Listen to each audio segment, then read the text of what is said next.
안녕하세요. 무엇이든 세 가지로 가르쳐드리는 기록학자 김익환입니다. 오늘은 실리콘밸리의 문화에 대한 이야기를 사실 하려고 하는 거예요. 여러분들 스탠딩 바에서 파티하다가 승진했다는 얘기 들어보신 적 있으세요? 실리콘밸리에서는 자주 있는 일이랍니다. 출근 시간을 실리콘밸리의 거의 대부분의 회사는 누가 몇 시에 출근했는지를 아무도 모른다는 거예요. 이제 이런 이야기를 우리가 들으면 문화 충격 같은 걸 받죠. 그리고 나는 왜 이렇게 회사 생활을 고되게 해야 되지? 하는 생각들을 하실 겁니다.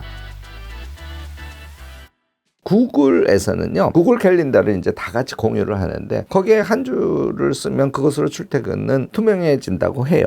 또 오늘 몇 시에 집에 갈까? 이것을 생각하는 것이 아니라 언제 성과를 낼까? 이런 생각으로 생각 자체가 바뀐다는 것이죠. 이 구글 상무 출신인 미키 킴, 여러분들도 영상에서도 보시고 책도 보신 분들 많을 건데요. 그의 말이니까 너무나 믿을 만한 얘기죠. 한국처럼 근태 중심이 되어 있는 사회, 실리콘밸리처럼 공유 캘린더를 통해서 기본적인 업무 통제만 하고 목표 중심으로 업무를 하는 그런 문화, 대비가 엄청 크죠. 우리가 인사고과를 어떻게 하나요? 비밀 이해하죠. 그런데 실리콘밸리는 동료들의 피드백을 공개하기도 하고 OKR 시스템이라고, 이게 Objective and Key Results라는 건데 결국 목표 및 핵심 결과를 중심으로 해서 관리를 하는 그런 시스템이거든요. 한국과 완전히 다르죠. 한국은 야근 문화라면 재택이 주로 많이 이루어지기 때문에 그냥 집에서 일을 하면은 그게 재택 야근이 되는 그런 문화예요. 가족들이랑 식사를 한다든지 또는 뭐 아이를 데리러 간다든지 이런 것들 다 허용되는, 그래서 Work-Life Balance라고 하는데, 그러니까 그게 시간적으로 5대5가 되고 이런 개념이 아니에요. 자유롭다는 걸 의미합니다. 결국은 실리콘밸리의 일의 법칙이랄까 그런 것들이 있는데요. 그것을 오늘 영상에서 하나하나 짚어보고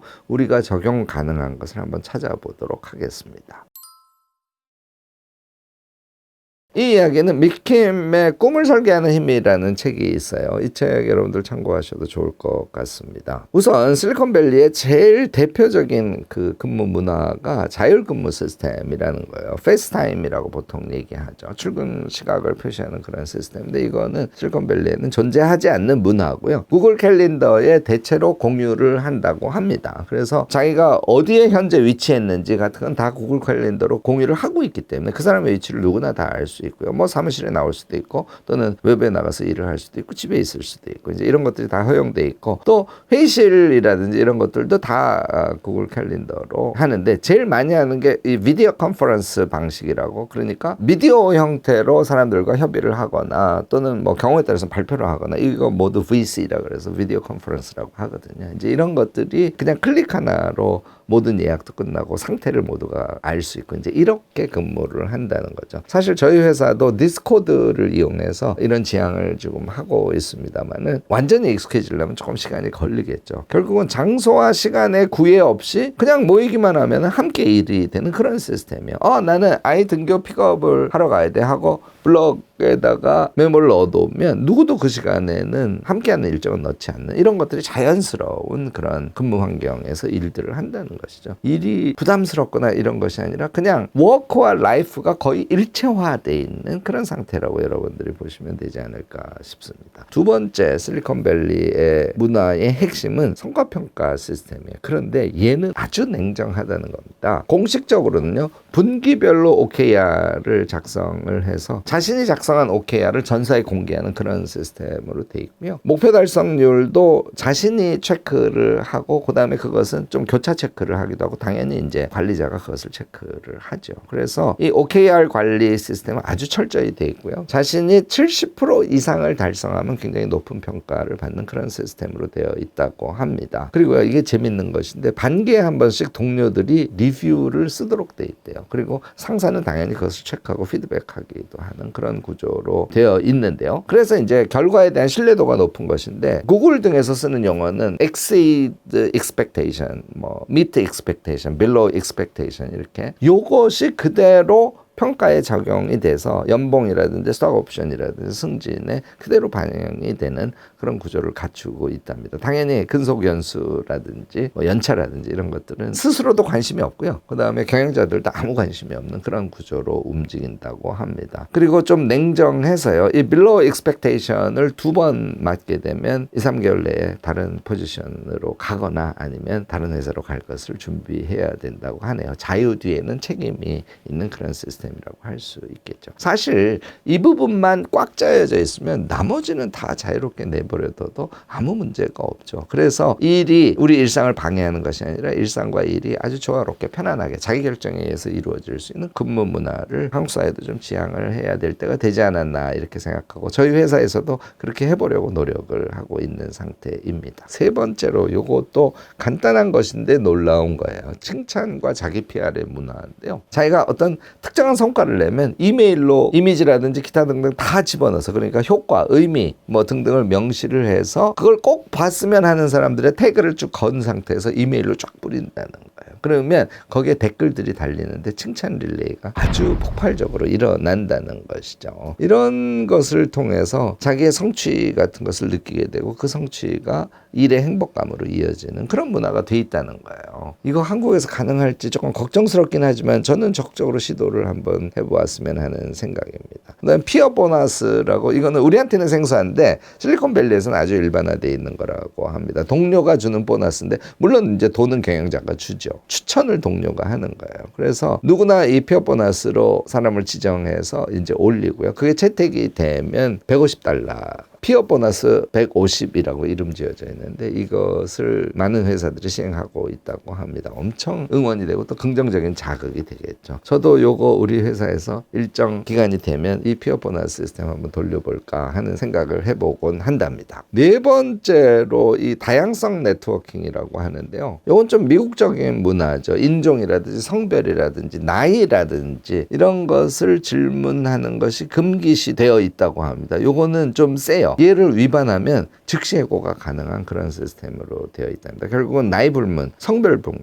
인종 불문으로 다 내용을 가지고 제가 항상 강조하는 쿨 트러스트의 관계에 의해서 일을 수행하면서 관계를 맺어가는 그런 구조라는 얘기죠. 이게 이제 더 중요해지는 것은 파티 기반의 네트워킹 방식인데 파티라 그래서 뭐 거창한 파티를 얘기하는 게 아니야. 스탠딩 파티라고 하는데 서서 왔다 갔다 하면서 회사 안에 그런 스탠딩 파티의 분위기를 만들어낼 수 있는 그런 공간이 다양하게 있는 것이죠. 그냥 우연히 같이 서 있는 상태에서 간단한 차 같은 걸 마실 수 있는 게 이제 다 돼 있으니까 잠깐 마시면서 잠시 이야기를 나누는 이런 스탠딩 파티의 문화 이것이 아주 잘 돼 있고요. 이건 하나의 예시로 돼 있는데 국제전자 제품 박람회라고 엄청 중요한 박람회인가 봅니다. 거기에 부스에 가서 참여를 하려고 했더니 시간이 스탠딩 파티하고 겹쳤어. 그러면 자사의 스탠딩 파티에 참여하는 경우가 더 많다고 할 정도로 미국에는 스탠딩 파티가 활성화되어 있다고 하는 것이죠. 여기서 다 아이디어가 나오고 여기서 정보가 교환이 되고 여기서 협업이 이루어지고 한다고 생각하시면 될 것 같습니다. 다섯 번째가 정말 중요하다고 저는 생각하는데요. 그런데 실행은 잘 안 되는 지점인데 20%를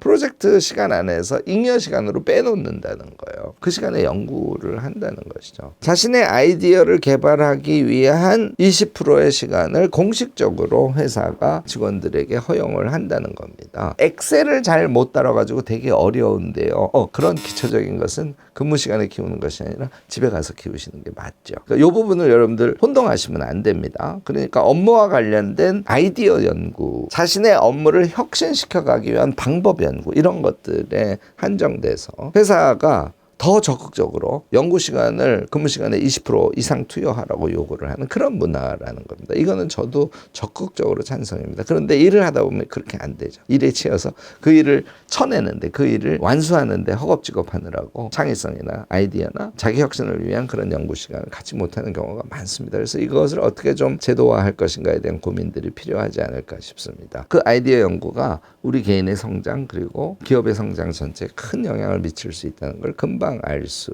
있습니다. 실리콘밸리하고 한국은 환경이 너무 다르죠. 달라도 너무 다르죠. 실행이 쉽지는 않습니다. 그렇지만 저는 노력을 좀 할 필요가 있다고 생각합니다. 자율근무를 대부분 허용하지 않으니까 해당이 되지 않지만 마음은 자율근무 하듯이 성과 중심으로 OKR을 짜셔서 스스로 좀 관리를 하면 어떨까 싶어요. 일정한 성과를 내는 단계로 자기를 성장시켰지 않습니까? 그러면 여러분들 훨씬 더 당당해집니다. 시간 쓰는데 훨씬 훨씬 더 당당해져. 이거는 전제가 스스로 냉정한 OKR 관리 시스템을 뒀을 때 가능한 일이죠. 일을 할 때 아유 어쨌든 그 일을 해냈어 이런 느낌이면 안 되는 거예요. 아 나는 이런 성과를 냈다고 스스로 자각할 수 있는 그런 지향들을 여러분들이 가지시면 우리도 내용적으로는 자율근무적인 일을 할 수 있게 되지 않을까 싶습니다. 실리콘밸리의 문화로 나왔던 자기 PR 이게 너무너무나 저는 한국에는 중요하다고 생각해요. 부풀리면 안 되죠. 그렇지만 자기가 한 일 그 자체를 적극적으로 다른 사람들에게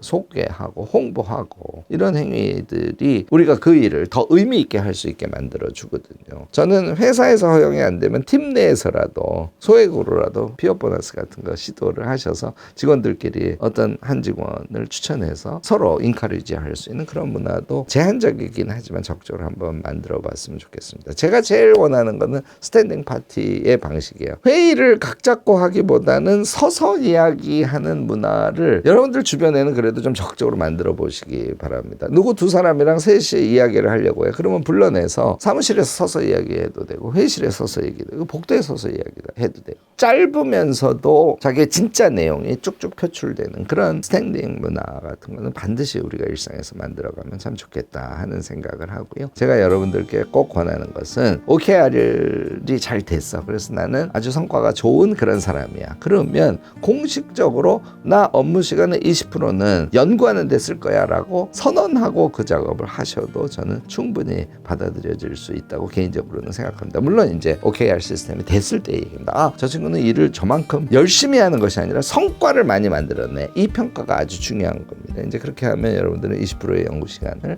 확보할 수 있게 되지 않을까 싶습니다. 오늘 실리콘밸리의 문화에 대해서 소개를 하면서 그것을 우리가 회사 생활을 할 때 어떻게 좀 적극적으로 적용시킬까에 대한 제안 말씀을 드렸습니다. 오늘 제 이야기가 도움이 되셨다면 좋아요, 구독, 알림 설정까지 꼭 부탁드리겠습니다.